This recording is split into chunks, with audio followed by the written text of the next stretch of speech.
thought you were going to donate the book. No book donation. All right.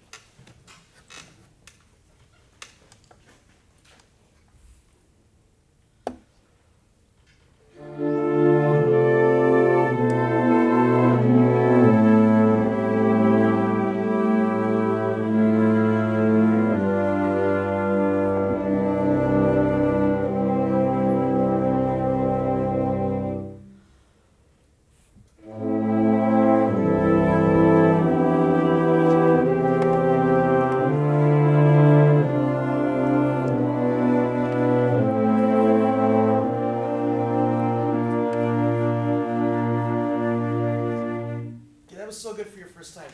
It's so weird, isn't it, when you conduct and they play behind your beat?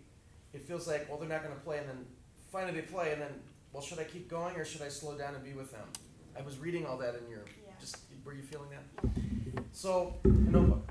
The better the ensemble and the slower the tempo, the further behind the beat they will play.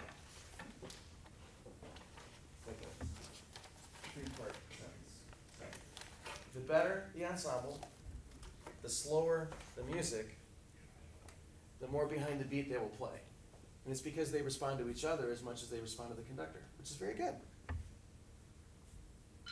Young people don't know how to do that, which is probably very good because they would never play together.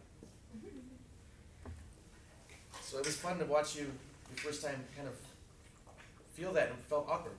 Yeah. So let's try this again. And I'm going to change one little thing the way the tongue fits you so well. This is, you see our handle? This is such a cool handle. The nice thing about this one is you can hold it here. Dr. Richardson has a baton similar to this. It's like,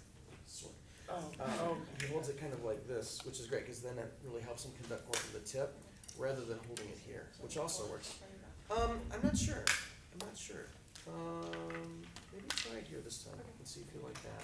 And try to, like Aaron said, try to conduct a little bit more from the tip and have everything just be nice and relaxed so your wrist is not tight, but at the same time we don't have this kind of a thing.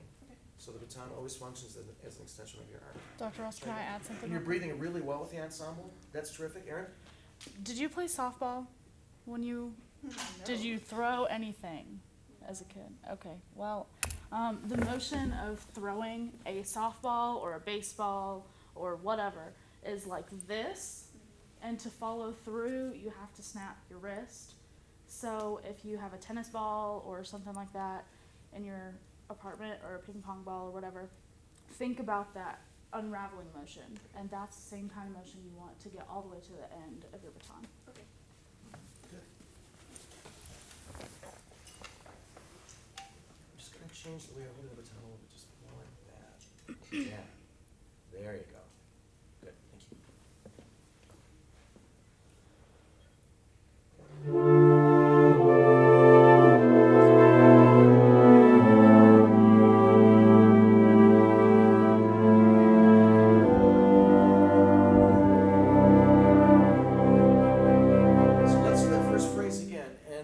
Affect their playing more. I'll just say that. Affect their playing more. Whatever that means to you.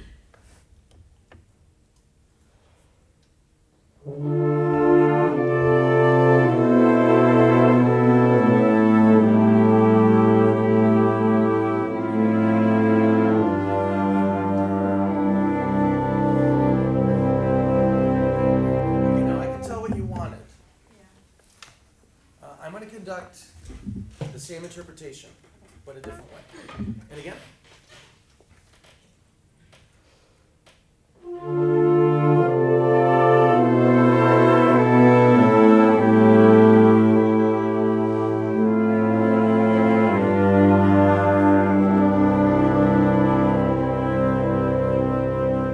You wanted two hairpins, right? Yeah.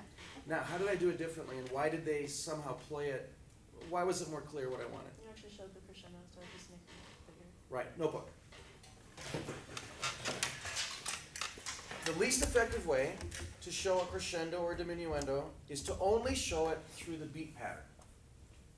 That's the least effective way.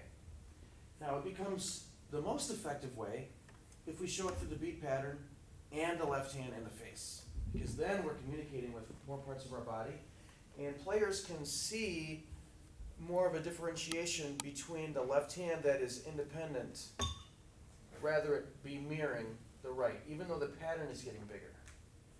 Okay? So let's try that again. Let's try that again. See if that works for you. And remember, when we crescendo, the palm is up. When we diminuendo, the palm is down. For now. There's lots of other ways to do this, but I have to do this homage to Ms. Green. Okay, so as we crescendo, palm up. As we diminuendo, palm down.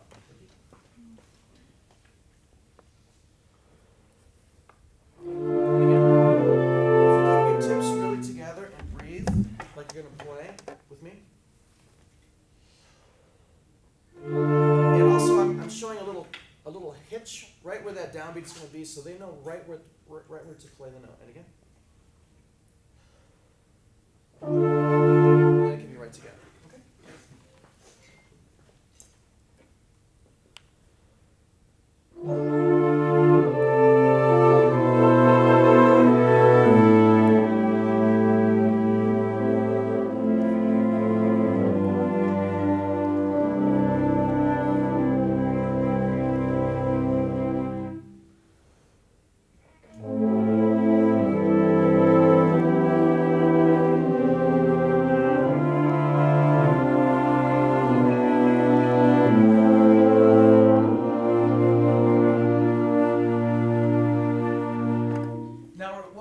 Showed us was a meaningful change. When you see Erin, she's probably writing it on the sheet right now, and the next cycle, when Erin is up clinicking you and I'm writing details on your sheet, when you see the word meaningful change, that's the biggest compliment that we can give you, which means you took something that we said and you actually were able to not only incorporate it, but change their sound through it.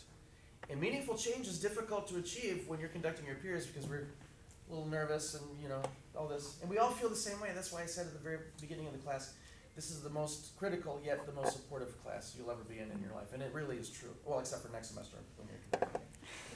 Okay, so some comments for Rebecca, please. Some comments. I can tell that you want to hear kind of a crescendo into the suspensions. I think you could do a little bit better job of showing that in your conducting.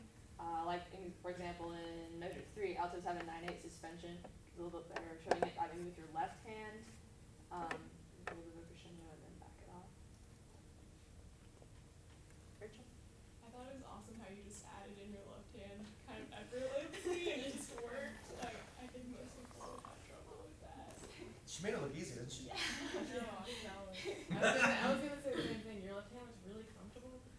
The only thing is that, like, going off of also what Jordan said, just work on maybe being a bit more expressive with your left hand. I know that's an issue I have too, because you do want that crescendo, and I know it, but like I'm not exactly seeing the exaggeration you want. I heard they say in jazz it's like 10% about the notes you play and 90% about the attitude that you play it with. So I'd say if you just could have like a little bit more assertiveness and like conviction in your just overall aura, and just like really make us feel like you are in charge and you're calling the shots. But still interacting, sure, but just, I'd say put your foot down a little bit more, Brady brings up a great point. Are you a quiet person kind of stuff? No point.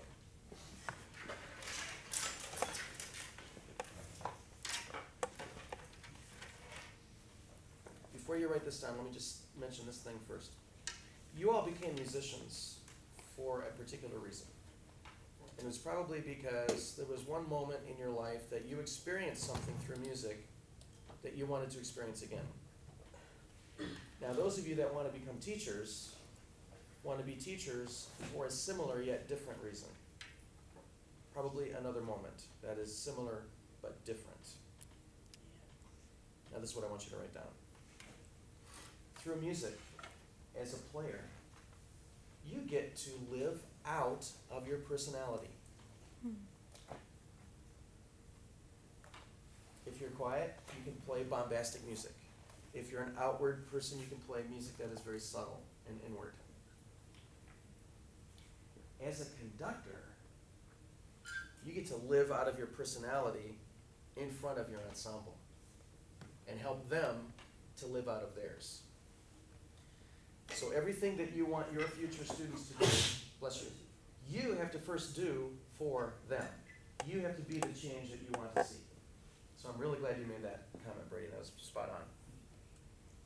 Okay? Can you say the second? Nice job, Rebecca.